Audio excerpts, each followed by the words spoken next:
set for the Juddmonte Middle Park Group 1 and away. Vandeek not the quickest into stride. That tends to be a habit of his, though.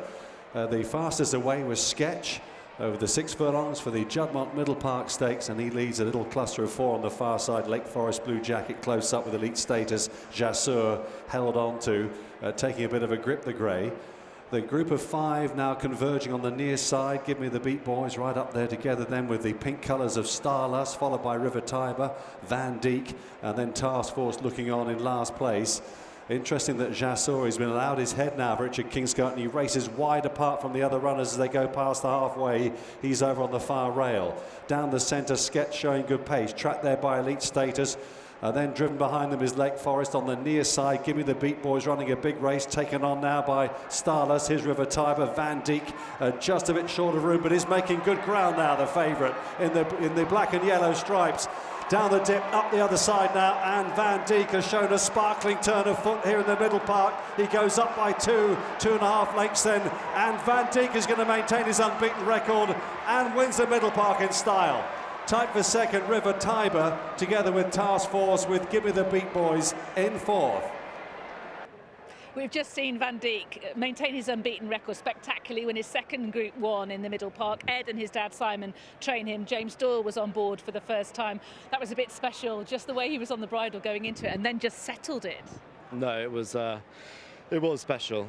You know, he jumped a little bit slow, but that's his sort of trait. And we were slightly worried because the pace seems to be holding up yesterday and today. But he just travelled so good, and when that gap came, I mean, he was electric, and you know that impressive turn of foot kicked in, and I mean, yeah, it was a superb run. And he's also answered a question about different ground as well. What's that in your mind coming in today? Yeah, of course. I mean, you know, he's Havana Grey, Adam Exceeding XL mare, and you know, most of Havana Greys tend to run on quicker surfaces. But of course, he's only ever won on soft ground, so that's always in the back of your mind. We walked the track this morning. You know, Michael's done a great job. He's put 3 mil on. It's a lovely racing surface, good to firm. But we weren't too concerned. And you know, actually, that's when you see the horses with a proper turn of foot when it's ground like this, and he showed that today. Yeah, it suggests he's pretty good to be able to do it every which way. Right, now immediately afterwards, we got quotes for 3 races, the Dewhurst and 2 races next year. Let's start with the Dewhurst. Might you be tempted to try the 7 here?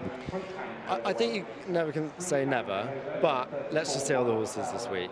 I think he'll tell us. If he's in the same form as he is today in two weeks, I'm sure there'll be a conversation. So you think this is going to lead to the next question. So the other 2 quotes were 7-1 for the 2,000 guineas and 6-1 to the Commonwealth Cup. I'm giving you a notional £10. Which race are you putting it on? I'll take the 6s all day long. That's what we thought. That's what we thought. You see him as a sprinter, surely. Yeah, I mean, listen, you know, you're winning 2 big 6 furlong races as a 2-year-old, and that turn of foot, you know, suggests he's probably more sprinter. I'm sure he'll get 7, but a mile on this track, well, we'll see. But no, it's nice just to celebrate the win today. If let's put the Dewhurst to one side, would that be it for the season? Would you be tempted by any international targets if that weren't a race? No, I think the Dewhurst or nothing. Right. Okay. Yeah. And it's been a great couple of days with Carlos Way just being such a great winner of the Rockfell, and now this Middle Park. You and the team must be delighted. No, it's great. It's just what it's all about, and you know, winning these races and winning Group 1, and everyone at home back in the yard at Gainsborough is, you know, this is what it's all about. This is what we work for every day, and you know, to win a Group 1 is fantastic. And you know, we've got some really great owners, and Sheikh Khalid, who owns Vandeek, and Sheikh Dage, who owns Carla's Way. They've supported us from the beginning, really, and it's just nice to have a couple of really good horses for them. Yeah, it's great to see the team really well. Now, you've got a couple of international targets to think about. Poker Face later on today in the Daniel Wildenstein. What do you think of that particular task? I mean, it's a hot race, as Daniel Wildenstein seemed to be. You know, Trushan does. I was a bit worried the ground was running out, but Trushan sort of got through it, so hopefully Poker Face will get. It'd be ideal for him. You know, he's in superb form. He needs to step up again. He's won a listed, won a Group 3. If he can just keep building on what he's done this summer, he'll be very competitive. And then there's Algiers, who was meant to be running this evening, but is now running tomorrow. The Dubai World Cup runner-up, and he runs in the Woodwood at Belmont. How's he taken the trip over? He took the trip really well, although he's been stuck in the barn for 3 days. Just can't get him out, can't train him. it's, yeah, flash floods in New York. I mean, I've seen sea lions loose in Central Park because the water rose so high, and they escaped from the zoo. So, or they escaped from their enclosure. So it's chaos there. I don't know what the track's going to be like. We're going to see what it's like in the morning and decide on whether he takes part or not. Okay. In terms of him not being able to get out of the track, at least everyone's in the same boat, I suppose. Everyone's in the same boat. I mean, it's just been horrific weather. I mean, they're saying it's the worst weather for sort of how many years in New York. So, yeah, we'll see how we go. There are other options. There's a race in Woodbine next week. If we can't go, there's a Group 3 on the Tapete over a mile at Woodbine. It's a truck ride away. So we've got Plan B. Okay, great. Well, best of luck with that. Best of luck in France later. I promise the boat line was an unintentional pun. Many congratulations on this Group 1 win. Thank you. Thanks, Lily. It's been a really great couple of days for James Doyle riding for the Crisfords. Carlos Way yesterday with the Rockfall, and now this Group 1 Middle Park with Vandeek, who remains unbeaten. Your first time on him.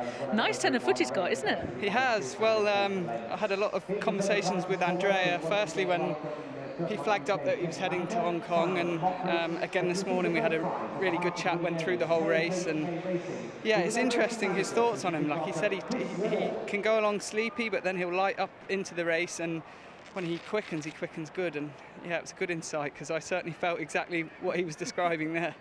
And did Andrea have any concerns about the quicker ground, because it's the quickest he's faced? Yeah, it was a concern, absolutely, and Andrea did think that. He said he's so good on a rain-softened surface that it's hard, you know, it's not many horses that can do it on everything, so they have to be pretty good, but he did say he's pretty good, so we were hoping, and yeah, he showed he's very versatile. He's got all the attributes you need in hopefully a champion.